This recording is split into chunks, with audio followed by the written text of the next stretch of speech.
कुछ प्रार्थना कर। एक बार दंगल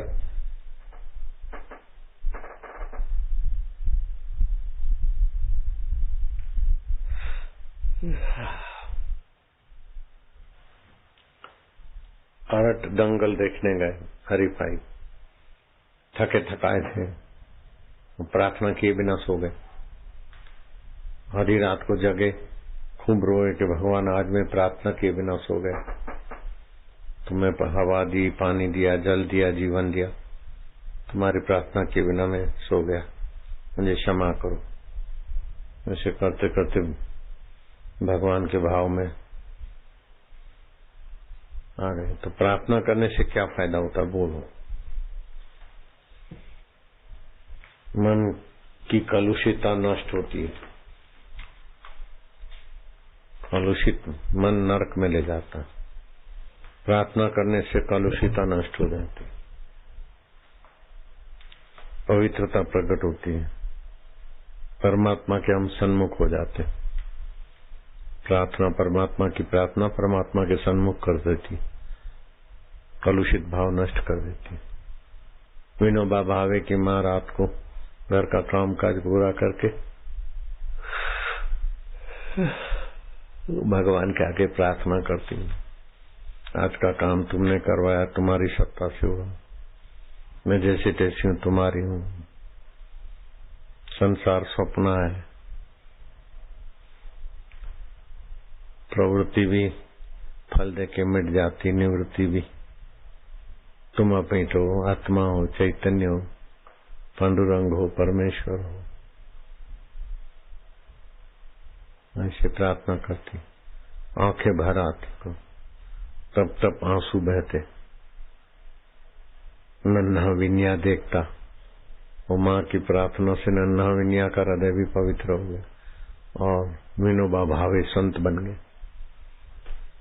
माँ प्रार्थना करती, बच्चा देख देख के महान बन गया, माँ भी महान बन गई। भगवान को प्रार्थना किए बिना नहीं सोना चाहिए।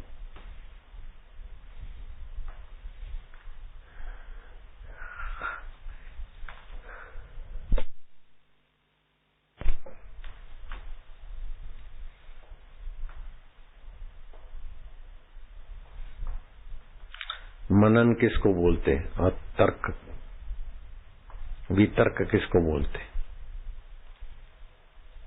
जो भी कुछ हुआ उसमें भगवान का हाथ देखना, भगवान की सत्ता देखना, भगवान की कृपा देखना, भगवत मनन है। और वेदांत के अनुकूल विचार करना, ये भगवत ज्ञान मनन है। और प्रतिकूल तर्क वितर्क, भगवान ने ऐसा क्यों किया, ये ऐसा क्यों है, ये कैसा क्यों है।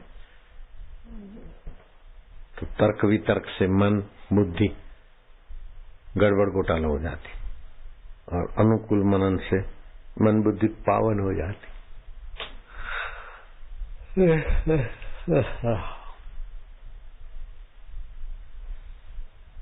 दो सूत्र हमेशा सुखी रखते, दो बातें आ जाए तो हमेशा सुखी। जो आ गया आने दो, जो चला गया जाने दो। ये नहीं आवे, ये नहीं जावे, ये बना रहे, ये हट जावे, झंझट में नहीं वावा, जो हो रहा है बीत रहा है। आए आने दीजिए, जाए जाने दीजिए और मन पवित्र रखिए। चुप चुप के फिल्म देख के अपनी तबाही मत करिए। चुप चुप के गंदे गाने गाकर अपना मन गंदा न करिए। चुप चुप के गंदी गपशप में अपनी बर्बादी मत करिए। मन पवित्र रखिए और जो सुख दुख आए आके जाएगा। वाह वाह, सदा रहने वाला नित्य है प्रभु। वो आदमी सुखी रहेगा और परमात्मा को भी पालेगा। अच्छा, सत्पुरुषों का जीवन कैसा होता है? संतों का जीवन का रहस्य क्या होता है? उनकी रहनी प्यारी प्यारी होती, उनका रहन सहन बड़ा अच्छा प्यारा, रहनी प्यारी। उनकी आजीविका प्यारी होती। कूड़ कपट करके, झूठ कपट बेईमानी करके आजीविका नहीं ले पाते। आजीविका उनकी पवित्र और प्यारी होती। रहनी प्यारी, कहनी प्यारी, जीविका प्यारी और सबके प्रति भाव प्यारा, हित का और सरलता और विनय की मधुरता से छके रहते। अहंकारियों को भी उनका दर्शन, पर्शन, व्यवहार अहंकार के बोझ से विनिर्मुक्त करने में मदद दे देता है।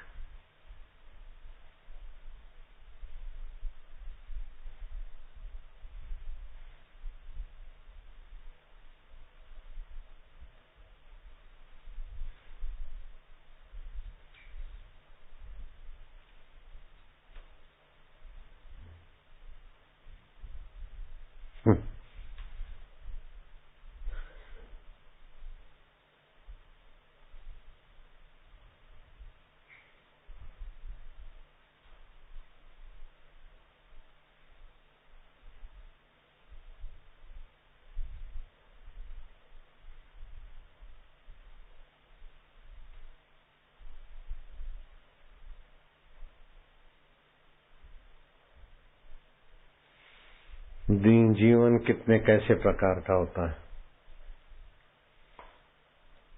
वास्तविक अच्छा जीवन, विकारी जीवन नहीं। एक तो कल्पना का जीवन होता है। भगवान के विषय कल्पना करो, अपने विषय कल्पना करो, मैं सेवक हूँ, मैं दास हूँ, भगवान स्वामी है, ऐसे। लेकिन कल्पना का जीवन भी सदा नहीं चलता। जो कल्पना छोड़कर शांत हो गए तो कल्पना बिना का जीवन हो गया योग, भगवत कल्पना का जीवन हो गया भक्ति।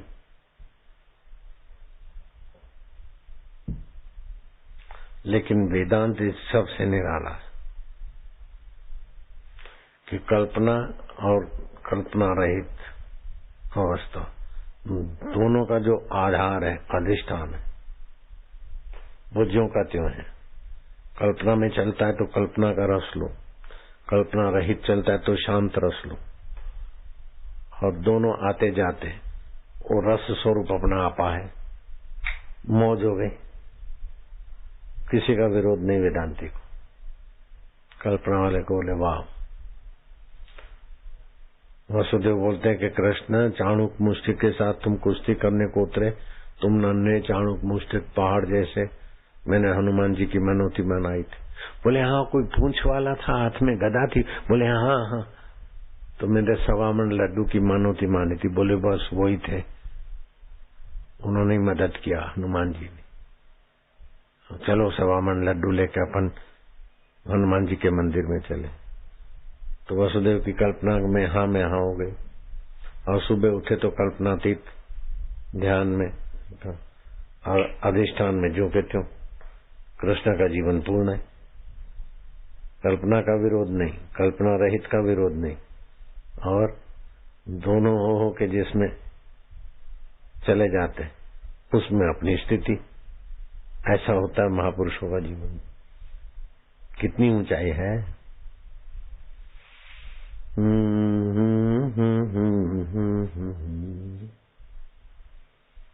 पलटू तीरथ को चला, पलटू संत हो गए। पलटू तीरथ को चला, बीच में मिल गए संत। पलटू तीरथ को चला, बीच में मिल गए संत। एक मुक्ति के खोजते, मिल गई मुक्ति अनंत। एक मुक्ति को खोजते थे, अनंत मुक्तियां मिल गई। पलटू तीरथ को चला, बीच में मिल गए संत। एक मुक्ति को खोजते, मुक्ति मिल गई अनंत। संतों का संग ऐसा प्यारा होता है। दुख से मुक्ति, बीमारी से मुक्ति, फलाने से मुक्ति के लिए गए थे, लेकिन अनंत मुक्तियां मिल गई। दुख, चिंता, जन्म, मरण, विकार, कर्ता, भोक्ता, अनंत मुक्तियां मिल गई।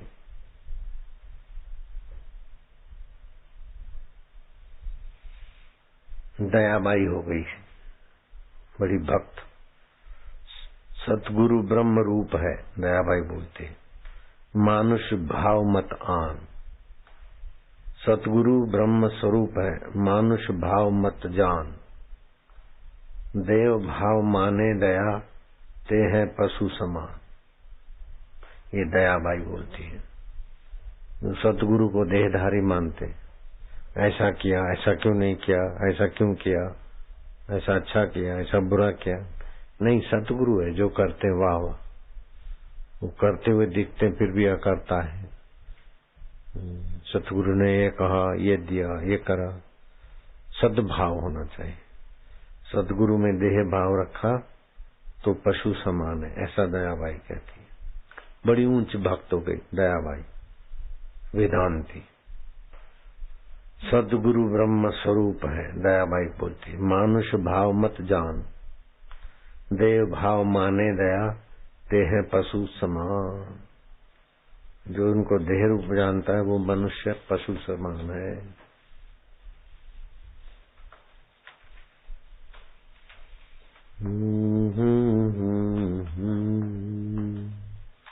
नौ बजने में 10 बस, सो जाओ। 9 पंच सकार, सत्संग, संतोष, सरलता, सत्य और सदाचार, मौज हो जावे। सत्संग, पंच सकार, जीभ तालू में रखो, सेवक बोलेगा तुम वापस याद करो। सत्संग, संतोष, सरलता, सत्य, सदाचार, सत्य, सरलता, संतोष, सत्संग, पंच सकार। याद रह गया? बोलो तो।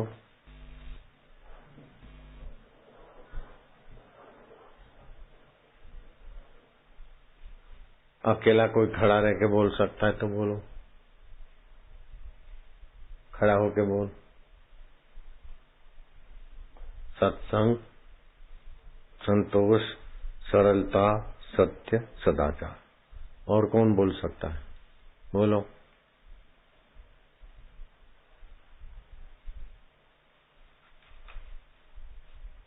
और बोलो।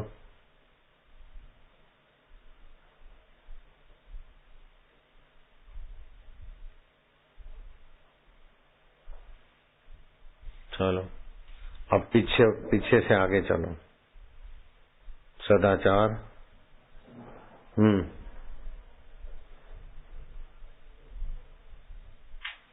अब मिल के बोलो।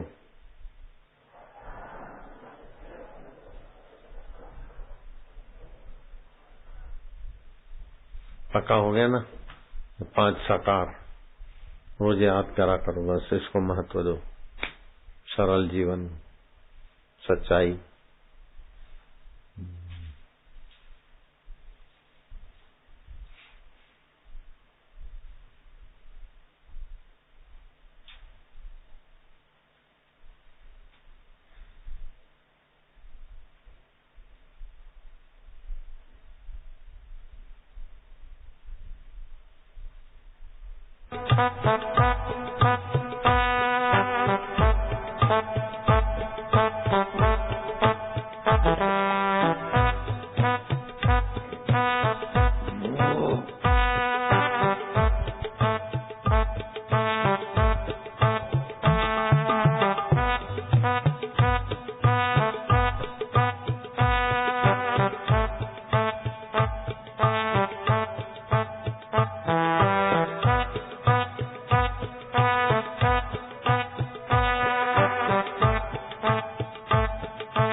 उठो, अपनी जगह पे बैठो, बेशर्माई मत। छठा अध्याय है।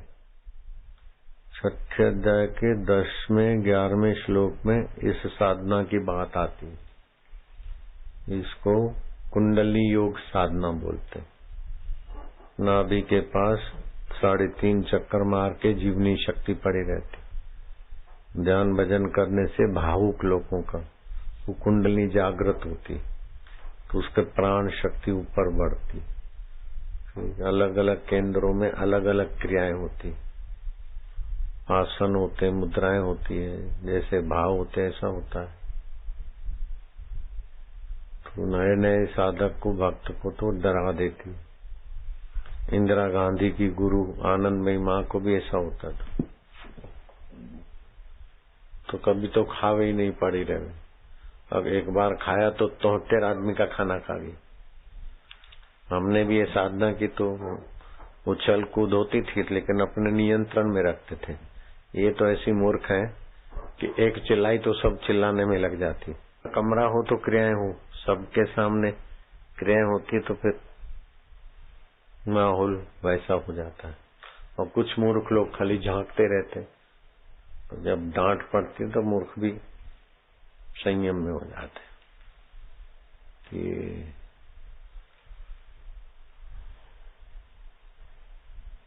ये क्रिया योग है, प्राणोत्थान होता है, फिर कुंडली शक्ति जागृत होती। तो नए लोग तो दंग रह जाते, डर जाते। फिर कोई मूर्ख लोग बोलते इसमें भूत है। अरे भूत तो भाग जाते हैं, भूत क्या हो, बीमारी नहीं है, भूत नहीं है। पुराने चंदीराम को भी ऐसा होता था, सारी बीमारी, सारे वासना, संस्कार सब निकल जाते। लेकिन ये साधना का एक तरीका है, भक्ति योग भी एक तरीका है, ये प्राण उत्थान कुंडली योग दूसरा तरीका है। क्रियाएं होती है, मुद्राएं होती है, आसन होता है। मेरा किया हुआ है,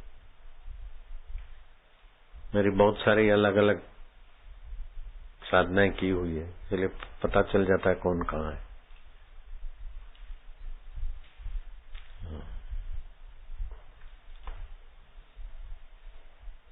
भावना प्रधान कोई होता है, कोई विचार प्रधान होता है, कोई कर्म प्रधान होता है, कोई क्रिया प्रधान होता है।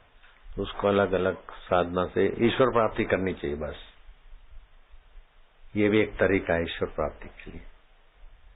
मीरा कभी हंसती थी, रोती थी, वही है। पहले ध्यान योग शिविर करते थे, शक्तिपात करते थे, तो बहुत लोगों को ऐसा होता था।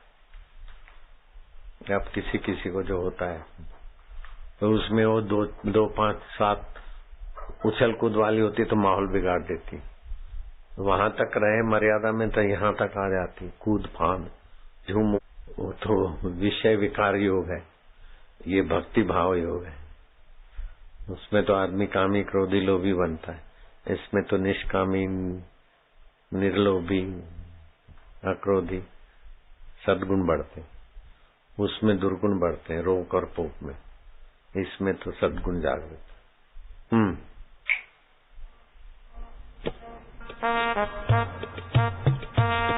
दूसरा ये छोड़ो, और कोई कीर्तन भजन जिससे क्रिया योग हो ऐसा। प्रेम जी बता दे इसको, क्रिया योग वाला।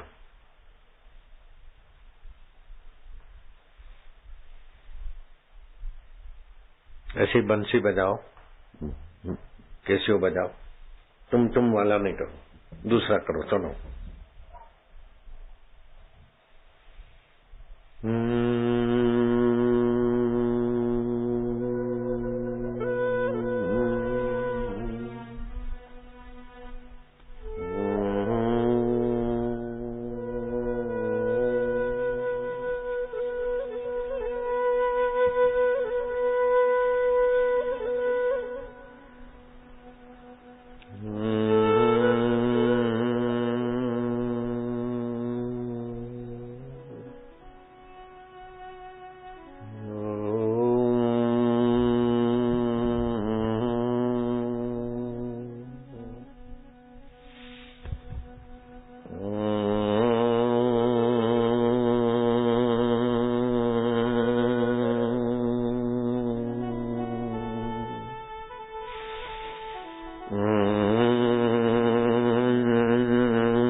करो मेरे साथ सब।